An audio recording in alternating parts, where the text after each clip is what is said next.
What's going on, Seawolves? You're watching USG Hot Takes.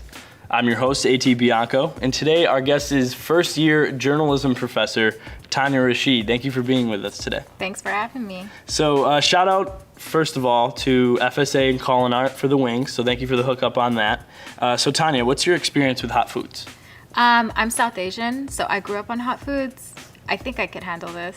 So this will be easy for you? It should be. Okay, awesome. Unless so you ready to have something crazy? You ready to take on the gauntlet then? Yeah, let's do this. Cheers. Cheers. One bite.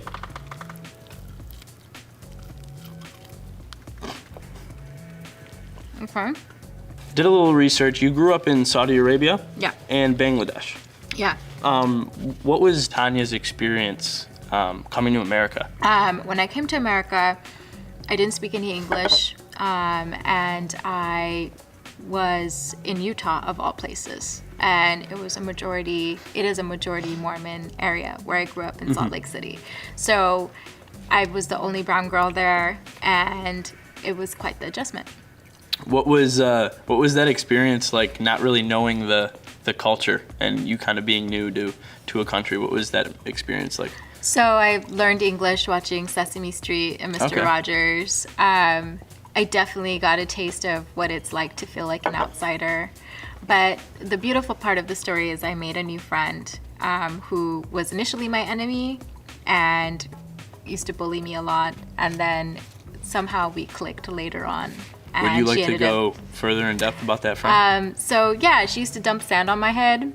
And then my mother got involved with her mother and said, "Why are you doing this to, my daughter?" And then she ended up being that person who stood up for me against other bullies and also helped me learn English as well. I remember her to this day. Her name is Diana Sperry.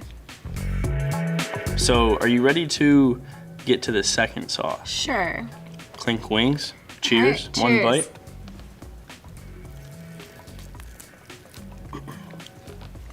So you studied at UCLA, and you earned your master's at Columbia School of Journalism.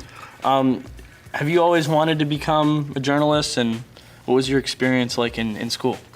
I grew up around stories on mythology and ancient folklore in my culture.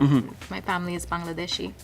So growing up around stories with my grandmother, my mother, always fascinated me. And having been around the world, growing up in Bangladesh, Saudi Arabia, and Utah, definitely played a role, meeting different kinds of people under different contexts.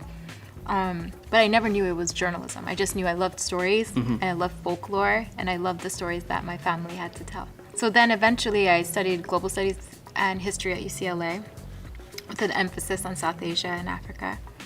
And I got an internship with Al Gore's TV network, Current TV, which doesn't exist anymore. But it was a style of storytelling and journalism where it's in the voice of the youth and the young generation. Oh, okay. So you That's do interesting. hard-hitting journalism, but it's you talking. You're not pretending to be someone else. In storytelling, do you have like a number one thing that you kind of like to stress whenever you go into like a documentary, for example? I mean, my focus has been mostly on human rights issues, stories of women. It sounds cliche, but giving, voice to people, a platform to people who normally don't have a voice, to be there and to help share their story.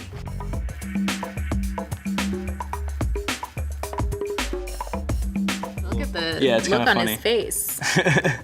So we're gonna get right into it. Okay. So, cheers. Cheers. From an outside source, I heard that after you were done with school, you did a story on illegal gold trade somewhere in overseas. So that was for the National Geographic channel. I was an explorer for about a year, and so I did the story for that. Talk about your experience doing that and why you did it. We went to the Democratic Republic of Congo, where we looked into illegal gold mines. And the story was intense. It was very dangerous. There's gold in everything. There's gold in your phone. There's gold jewelry you wear. But where does it really come from? Who's making them? And at what cost? And that's what we explored in our story. And sometimes it's at the cost of a person's life for example. Talk about the risks, the safety risks that you take doing a story like that.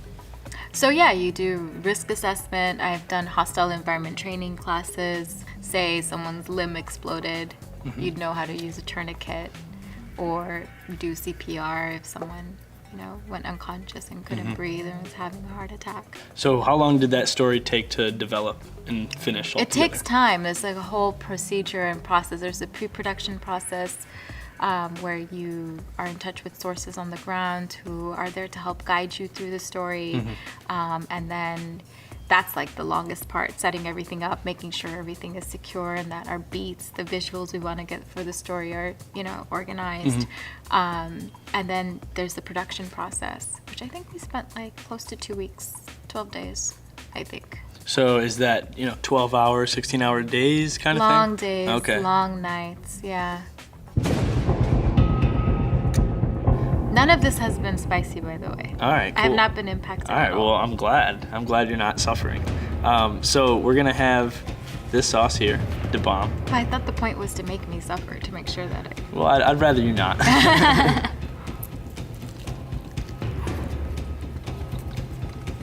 So I was very impressed after watching some of your work on TaniaRashid.com. So to our viewers, go to TaniaRashid.com. She's got all of her projects on that website, so go view that. oh boy. Did you speak too soon? Maybe a little bit? Milk break. We'll take a milk break. Whoa. Okay. So, checked out some of your projects. I was specifically impressed with a project that you worked on called Sugar Babies. Whew. Yeah. Talk about your experience in making that and why you wanted to cover that topic. Whew. Oh man, I was so confident. That is crazy. It's kind of, oof. It's like You feel that? It's like a delayed, Whew. it's a delayed reaction. Oh Lord. So yeah, so I went undercover as a sugar baby, and I met a sugar daddy whose net worth was 10 million on a website called seekingarrangement.com. Wow. And when I met him, he gave me money. There was this whole interesting dynamic that I experienced. And so that was the story I did. So be careful with your eyes, by the way. Okay. I'll give you one of these if you need to wipe down your eyes. So in doing that story, you kind of acted like a detective. Yeah. How hard was that? That's a risk. It's a big risk. You're walking a thin line. Why were you willing to go to that extent to tell this story? It's just showing how far someone is willing to go to survive. A lot of these stories are women who are barely getting by, and this was their last fork on the road to make ends meet. And then they get a taste of the money it brings, and it becomes, for one of my characters, it became an addiction, and her way of getting that nice car and dress. The irony of it all is the dark world that exists within that, and some of them have been brutally tortured and have had to deal with things that they didn't think. PTSD and abuse. Some were raped. One woman that you interviewed, you talked to, that she said she woke up to getting cigarette butts put out, and she showed you the scars. Having someone show you those and tell you their experience, what was that like, sitting through all of that?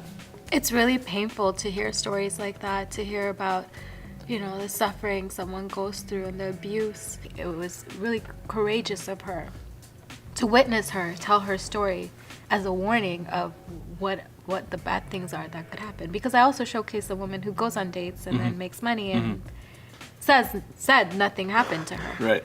But then there's also this dark underbelly that exists in that world. So this app, Seeking Arrangements, you sat down with, I think, the CEO. I did. And you spoke with him. I'm sure there was a lot more said within that interview than you put in the actual piece. Yeah. What was that experience like, talking to the man kind of behind all of this? And what was your feeling towards him?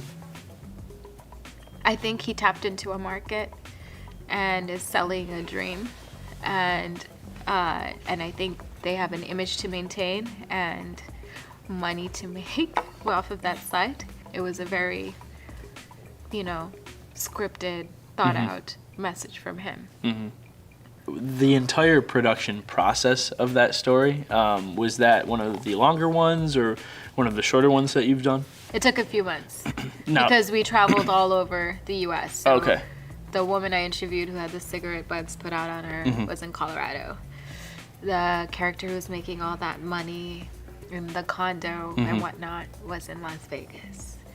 And then I think part of our shoot, I think I went to a sugar baby convention, Oh, wow. was in New York City. So there was a lot of traveling going on. And LA too. That's where I met the sugar daddy Oh, and okay. had an undercover date with. So you went undercover and had the date with him. Yeah. And I was uncomfortable for you watching that. What was that like? And I'm sure there's some anxiety going into that. Like, Yeah. What was that experience like for you? I felt really objectified, like a piece of meat. Yeah. And this guy had obvious fetishes, and I ticked the boxes off for what he wanted. And it was super uncomfortable to be in that position, to see and feel what it's like to be a sugar baby. It definitely gave me a taste of it. So going to the extent to do a story like this, do you think putting yourself in the position of, the people that you interview kind of give you more of a well-rounded look at the story that you're doing? I think my style of journalism has been more immersive. I think going into these places and experiencing to some degree what the people are dealing with gives me more insight and context on their lives. What's your advice to a young female journalist not knowing what she's getting into as far as the safety in these situations? Go with your instinct. If it doesn't feel right, don't do it. There were moments where I was told to go into certain situations by guides and sources, but in my gut I knew it was wrong, and then afterwards something bad would happen. So always listen to your inner voice. So let's get to the Oh, Lord. last sauce, if you're ready for that. All right, I'll do it, All but right. I'm gonna take a small bite.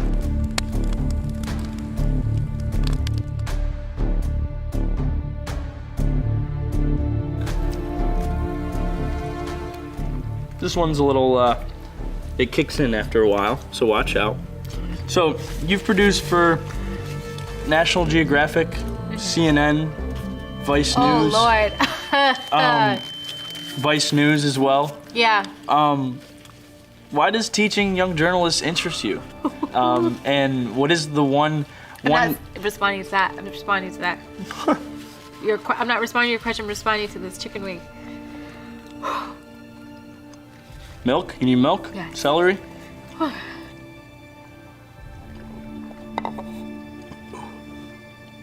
You feel that? Yeah. Yeah, you'll hear sounds coming from your stomach that you've never heard before, by the way. So you've produced and reported for National Geographic, CNN, Vice News. Talk about your experience in working for those outlets, and why does teaching young journalists interest you so much? I think I've worked in the traditional platform and in the digital platform. I have had foot in both worlds, which is really cool because I know what traditional journalism is, and I also know the digital age of journalism where things are changing at a rapid rate. Teaching here, I'm talking to you guys, and you're part of that generation who is going with this shift. And so I think teaching here keeps me on my toes. From your experience, what do you Yeah. think's in such shift? I've noticed, the young generation, for instance, do you watch TV all the time? How do you consume your news? Twitter. Okay, so there's a shift in the way we're consuming news and watching the news and sharing it. So I think that's what I'm curious about, to see where it's going and to be part of that movement while keeping journalistic integrity and storytelling in mind. What has been the most rewarding story that you've worked on, as far as a short film, mini documentary, anything? For me, it's been covering the refugee crisis on the Myanmar border. And not just being a witness, but telling the stories of people who suffered unimaginable atrocities. And yeah, being able to uncover that story as it happened in front of me. So going forward, you want to work on any different types of stories, or do you want to stick with the types of topics that you've been covering so far?